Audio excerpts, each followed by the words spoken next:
Stack. It's a Hindu first name with my grandfather's middle name and Irish last name. When I was brought into the world, my mom and my two brothers were living in Florida, and they were living next to an ashram. But my mom got really close to the Guru Mahat Jaya, who gave me my name from birth.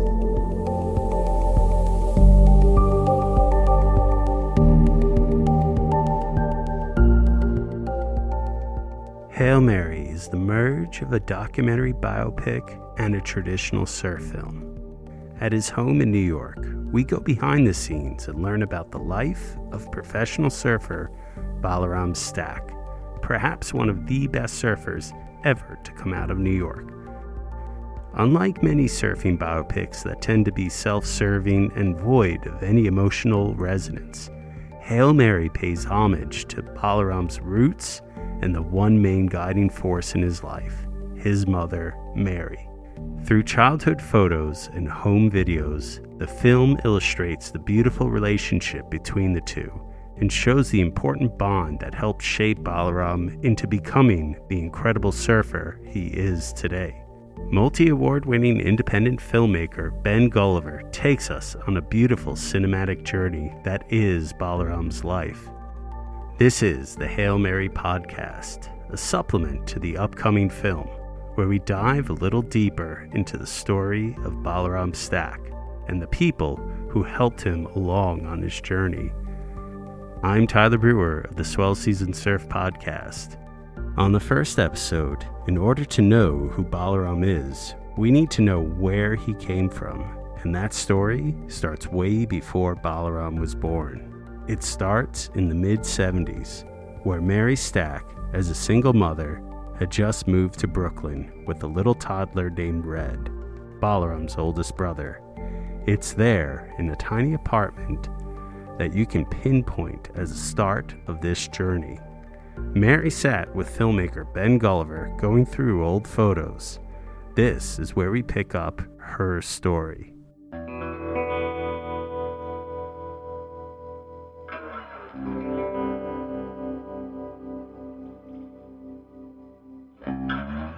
Okay, I met a couple named Mary and Joseph. Yeah. And I was literally running away from Red's dad for safety, literally. And I went and stayed with friends, named Randy and Louie. And Louie was my ex-husband's cousin, Red's dad's cousin. And they lived in Brooklyn, and they did not allow Al to know where they lived, so I knew I was safe there. So I ran away to them in Brooklyn, and upstairs lived Mary and Joseph and a couple other people. And they had a baby and I had a baby, both under a year, and so we'd share babysitting. And I was out straight, like, I need to find a place to live. I gotta get an apartment. And everything my budget was $250 for an apartment. And everything I looked at was one room with a light bulb hanging from the ceiling. I'm like, there's no way. I can't live like this. I can't live in the same room with a baby. He needs a room. I need a room. He needs a playroom. I need a living room.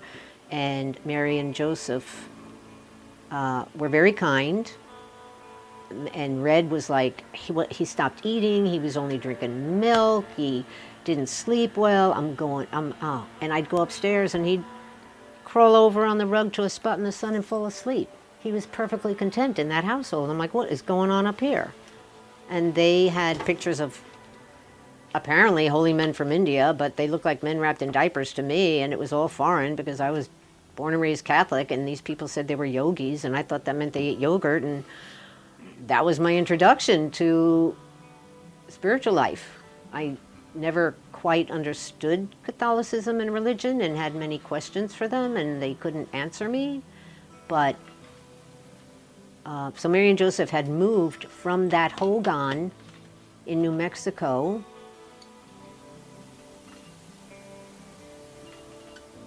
to New York for a teaching. And I was like, you have your own house in the middle of nowhere in a beautiful, beautiful setting in New Mexico. Why did you come to Brooklyn for a teaching? Why didn't you just go get it out of a book? You don't understand. And so this woman, whose name was Joyce Green, fell into spirituality because she was trying to lose weight. And she went to Jack LaLanne, who taught yoga and a yogic breath. And she could lose 10 pounds in a week, so she was all immersed in it until Christ came at her, literally, physically, and to her house in Brooklyn, because she would, everything she did, she would do 1,000%. And so when she got this yogic breath and learned that I don't have to eat all night, I can do this breath all night and I'm gonna lose weight. And then literally Christ appeared to her and said to her to teach all ways, because all ways are the same. And then others, he left. And there's a book, How God Found Me, and that's her whole story. So I met Mary and Joseph, and they were involved with her, and one day they took me to meet her, and I don't even know how I got home. I got such a hit of spiritual energy apparently from her. I literally don't know how I got back. So she was teaching in Mount Manresa, which is a Jesuit monastery or seminary in Staten Island. So in the early life of her Christness, and Christ left her, and Indian saints started coming to visit her, and she was out straight without Christ, and she went searching for him, and somehow she landed in this place in Staten Island and found a statue of Christ and didn't want to leave. And so the Jesuit priest came out, and they're like, "What's going on?" And she's like, I need to be with him. And she started teaching the Jesuits about Jesus, about her experience with Jesus. She's teaching the Jesuits. So she's born and raised Jewish in Brooklyn. Her mom died when she was like 11 or 12, so she just ran the streets, was raised by the homeless in Brooklyn, who said there are no throwaway people, and hung out with them under the boardwalk because everybody had a story. They weren't, they were homeless because his wife and kids got hit by a drunken driver and it destroyed him. He was a successful working man, but his family was gone and he just disintegrated into alcohol and under the boardwalk. But he still had heart, and and they looked out for her. So anyway, long story short, she started an ashram. Well, they started with the houses here in New York, and then they had a retreat house out in Montauk. So I meet Mary and Joseph. I'm babysitting for them. They don't eat meat, but their baby's too skinny, so when I babysit, I'm just giving her meatballs. She gotta gain weight. And they would up and leave, call me at 10 o'clock. Can we drop the baby? Can we drop Ramana off? Yes, because Ma lived in a household still with her husband and kids in Brooklyn. And all this spiritual stuff was happening to her, and she had to hide it because they thought she's Looney Tunes. And so after her family went to sleep was when she could have students over and do meditation with them, and everybody getting stoned out of their minds on these meditations. And so that's what happened. I would babysit for them. I met a guy, I saw in the back of the Village Voice, there was a guy that said, "I'll teach you the secrets of the universe. I've been to the Himalayas. I've met the holy men." I was like, "Yeah, all right, let me hear what's going on with him." And I went, and that was such a bust. It was Fifth Avenue, lovely office building, and I brought Red, who was a toddler, and there was a coffee table and a candy dish, cut glass crystal candy dish.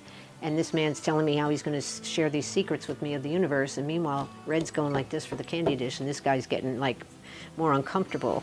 And I'm like, what's wrong with this? This man can't handle a little baby going over on a candy dish? No, I don't think he knows the secrets of the universe. No. Bye. And then I went back and told Mary and Joseph, and they looked at each other, and it's like, okay, it's time. We take her. And that's when they took me to my first encounter with Ma, which was Mount Manresa, and I got so stoned that I didn't even know how I got home. And I wake up the next morning, and I'm speeding my butt off, and I'm like, what did you do? What happened to me? And they're like, you got Shaktipat. I got what? Shaktipat. You got hit with Shakti. So you can either, if you got any smoke, you can smoke a joint and try to slow down, or you can just sit down, cross your legs, and close your eyes and let the spiritual energy do what it does. So Mary and Joseph were going to go, and they said, and Ma was like, well, who's going to watch your baby? And they go, Mary. Oh, tell her to come to my house and stay there. So I went out to Montauk to stay, and she wasn't there.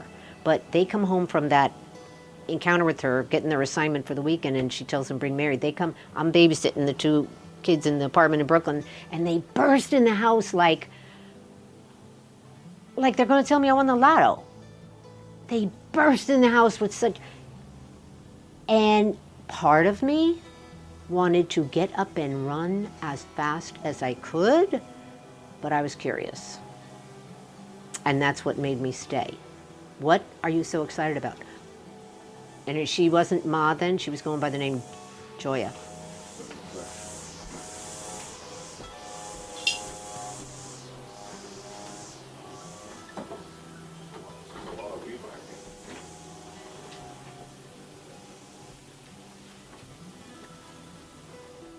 So, yeah, I was curious, and I went. And I was a little going out of my mind because I had the 2 toddlers, and then some girl that was in that community heard that there was a babysitter at a house. She had a waitress job in Montauk, and she had a kid the same age, so I had 3 children under 2 years of age, all with diapers, from waking up at 5 in the morning, all different sleep times. So I was on from 5 a.m. till 10 p.m. And I mean, it seems like it was 4 days, but it was a weekend, okay? So I don't know how far into this I am. Like, I'm doing Broadway shows. There's no TV, there's no radio, there's nothing like that to entertain the kids in the house. I don't have a car, I can't get them to the beach, so I'm putting on Broadway shows on the back deck for entertainment. Line them up, and then somebody came by and said, oh, there's a meditation class over at the retreat house. If you want to go, we'll watch the kids. All I heard was, we'll watch the kids? I don't care, I'm going to walk on hot coals. I don't care. Someplace I'm going to go and you're going to watch the kids? Oh my God. So I went, and in my head, I'm still challenging this Ma. Like, I don't know if I met her yet. I can't recall a sequence. I don't think I had actually met her yet in person. No. And I'm like, who is she? These people, they're like, go bonkers. They're like, 10 o'clock at night, can you babysit? You know, jump and everything go. Like, what is the deal? Like, she's human, right? Like she could get in trouble and get arrested and go to jail. I'm just challenging, you know, riding the bike. So I go to the retreat house, I sit down, okay, everybody has weird names, and give me a cushion and cross my legs and close my eyes, and they tell me to like breathe in my chest, like there's a nose there, and go out the top of my head, and I'm like, yeah, all right. And then I'm like, oh my God, I don't feel the floor. I don't feel the freaking floor. Don't tell me I ain't gonna be off the ground. No levitating, no thank you. Wait till this is over. Let's see, keep your eyes closed. I had this smile I could not control on my face. I'm like, what the hell? All right, go out the head, and then he's telling you to come back down in the head and breathe in your heart. And this guy had been with Nim Karoli in India, and he was, you know, trained that way. And finally that's over, and I'm like, okay, thank you, get up. And I had to go to the IGA and get a 7-layer Pepperidge Farm chocolate cake, and went and sat in the dunes and just, with my bare hands, consumed that whole cake because I had the munchies so bad. And I was like, I don't even have to light a joint. This is great. All I gotta do is sit down and cross my legs and breathe. I don't know, I get stoned. I'm in. I met Ma in '76, and then I've been with her ever since, in one way or another, either living in a satellite community house. We had maybe six satellite houses in New York City, in Queens, and one in Brooklyn, and then they got property in Florida, and we had satellite in Colorado and San Francisco and LA, and then she wanted everybody together, and so everybody was called to live on the ashram in Florida. And I went down there in probably '87 and stayed there until Bal was, for 10 years, '87 and '97. Oh yeah, my family thought I was running off with the Moonies. My mother would drive me to the airport. She's like, why do you have to go back to the ashram? Why do you have to go back? I said, Mom, you know when you have to go to the bathroom? You just know. I don't know how to explain it. I consider her a living saint. I have the opportunity to live in her presence. I'm going to do it. It's great. I mean, it was celibate, no drugs, people snuck cigarettes, but it was a nice way to live. And it was a wonderful way to raise kids. And they opened their own school on the ashram, and they have ultimately had like 40 acres, and it's friggin' amazingly beautiful. So that's why I went, and that's why I stayed, and then I left to come here. I got a phone call from my sister and said, Mary, we got to talk about the P word. And I'm like, what are you talking about? And she goes, placement. I said, what are you talking about? She goes, I want to put mommy in a nursing home. Am I? I'm putting no mommy in a nursing home? What are you talking about? She knows she can walk and talk and toilet. She just forgets where she is. She can't be alone anymore, and we got to take the keys away. But so I presented to my family to send her to Florida because she loves the beach. And I work 3 days a week, and then I'm at the beach. And I could get her a house on my block, rent a room on the block in a supervised house, because we're taking care of people with dying of AIDS, so she can go in there. And they said, no, come up here, because it's her house and her neighborhood, and let her live out her life here. So that's why we left the ashram. But when Bal was a toddler, my sister-in-law, from Missouri, who is very spiritual and kind of gifted in that way. And he walked across the room like 2 years old in Rhode Island at Thanksgiving. And she goes, oh, he's Pop. And I'm like, what? She goes, my dad had passed away in 82, 81, 82. And she's like, he's Pop. I'm like, what are you talking about? Don't you see it? Everything about him. I'm like, okay, if you say so. But when we moved here to take care of my mother, it became ridiculously clear. No one had patience for my mother, okay? She will drive you 3 days, and that's it. Then she's going to drive you nuts. And the patience he had for her was, what? 26 grandkids, and he's the only one that can hang out with her? I mean, really hang out with her. And watch, what's that show with the antiques?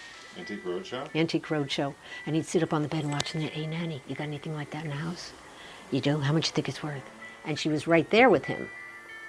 But with adults, she would be forgetful and embarrassed and pretend to be asleep. But she could be right there with him. And he'd literally pull his sleeping bag across the bottom of her bed and sleep at her feet. I think to stay up late and watch TV. But one time I took Skanda for a haircut and left Bal and my mom here watching Home Alone.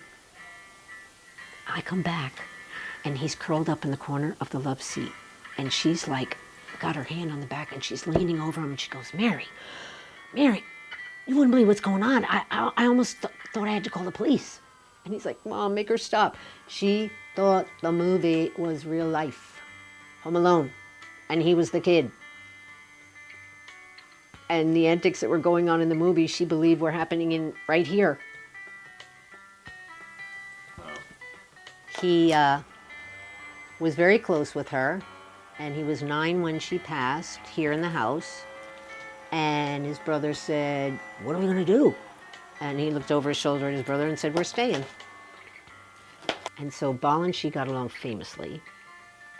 So she passes here in the house. Okay, we have a funeral. We put her in the ground. And maybe like the next week, Bal says, Mom? Yeah? I see Nanny. What's she doing? She's sitting on her bed. That's okay. She's just going to hang out for a while to make sure you're okay. That's all right. She'll go. And then that was September. And then we went to the first time Jones Beach had Christmas lights.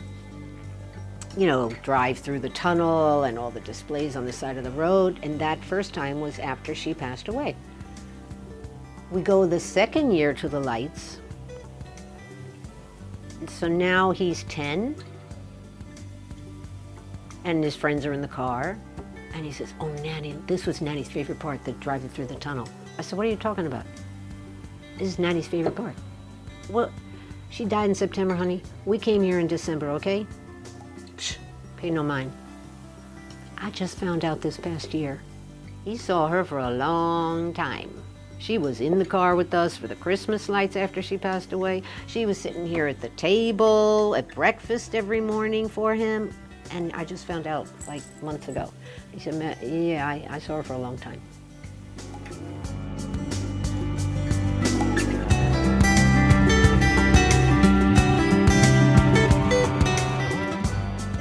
Hail Mary premieres Thursday, November 3rd, 7:30 p.m. at the Angelica Film Center in Soho. go to @HailMaryTheMovie for more information. This film and podcast is presented by Fat Tire Beer and Electric Sunglasses, with support from Chili Surfboards, Unsound Surf Shop, and Volcom.